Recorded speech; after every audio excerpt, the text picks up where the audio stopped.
Hello, welcome to Kush News, the newscast of the African diaspora. I'm your anchor, Ochanda, daily bringing you the top stories from Africa and the Caribbean. Let's take a look at today's news on Monday, February 19th, 2024. We go to Rwanda, where the president makes a statement clear. Rwanda's President Paul Kagame told the African Union that his country will neither hesitate nor apologize in its commitment to safeguarding the security of its citizens. He said last weekend, Rwanda will never hesitate nor apologize for protecting the security of its people, nor will we seek permission to do so. Kagame was speaking at a mini summit hosted by Angolan President João Lourenço to address the root causes of the ongoing insecurity in eastern DRC, including bad governance, ethnic discrimination, and violence. At the meeting, Kagame and Tshisekedi did not shake hands as the Mwalimu Julius Nyerere Peace and Security Building was filled with tension. Congolese President Felix Tshisekedi has long accused Rwanda of providing military support to M23. Rwanda has always denied the accusations and instead counter that Kinshasa was backing FDLR, a militant group largely responsible for the issues going on in the 90s in Rwanda. While there are more than 120 armed groups fighting over land and control of variable minerals, it is the M23 question that has caused the deepest rifts in the Great Lakes region. The latest iteration has been similar to past incidents where M23 fighters capture major towns only to retreat under a ceasefire agreement. Those in Rwanda, let us know on how much you support your guys' president. Let's stay in Africa, where the sale and trade of donkey meat is now banned. This past weekend, the African Union banned donkey skin. This will make it illegal to slaughter donkeys for their skin across the continent. Demand for the animal's skin is fueled by the popularity of an ancient Asian medicine traditionally made from donkey hide. African leaders approved the ban at the conclusion of the AU summit on Sunday, and animal rights groups have called the trade brutal and unsustainable. About 2/3 of the world's 53 million donkeys are in Africa. People from rural communities use these donkeys for transport and carrying water and food.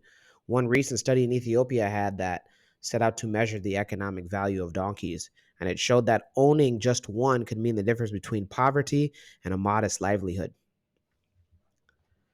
Those in Africa, let us know your thoughts on the banning of donkey skin and hide.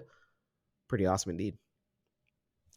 Let's go to the Caribbean and end it there. We go to Guyana, where a policy change in the energy sector has came.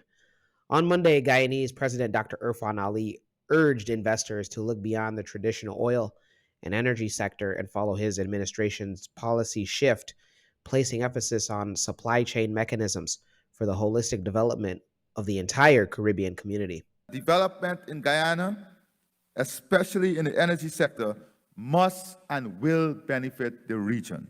A bold statement from Guyana's President Dr. Irfan Ali on Monday as he officially opened the Guyana Energy Conference and Supply Chain Expo. He said Guyana's booming oil and gas industry will directly benefit the people of Guyana through revenue creation, increased foreign direct investment, and local content development, but noted that regional neighbors will also benefit significantly.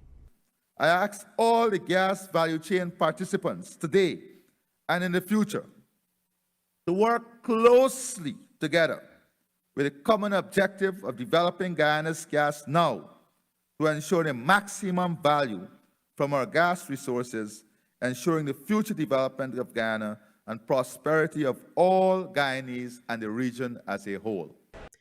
He said one example is the government's plans for reducing electricity rates as much as 50% through the Gas to Energy project. The government anticipates that the new natural gas plant would be capable of generating far more electricity than Guyana Power and Light for customers and are likely to meet the need over the next 10 years. Those in Guyana, let us know your thoughts. Let us know if you are working in the energy sector and you want to add your comments. We want to hear directly from you. When we come back, we'll have today's African proverb of the day. Don't go anywhere.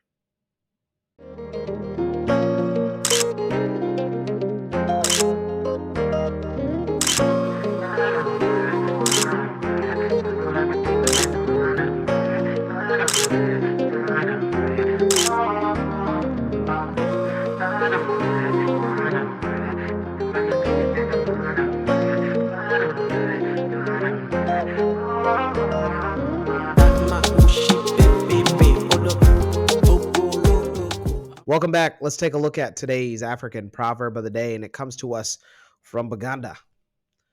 And it reads, a united family eats from the same plate. Once again, a united family eats from the same plate. Bagandan proverb. Absolutely. And this is not only just goes for culinary or cuisine, but also a context as far as business. When oftentimes they bring up, if people are friends, if young men are friends, they should also be doing business with each other, because usually your friends are somebody who shares the same interest as you, shares the same morals and values, pretty much. And so, you could think that those would be in business with each other, but a lot of times it doesn't happen like that. And it doesn't mean to say that you and your friends don't have to be like that. There has been many individuals in the past that their same group of friends that they went to high school with or college with ended up being business partners. And that can be the same for you, eating from the same plate. Let me know your interpretation of today's African proverb of the day, as well as your thoughts, views, questions, comments, and concerns on the top stories. Don't forget to hit that like button. Make it your best friend. For Kush News on Kush Convos TV, I'm Ochanda. We'll see you soon.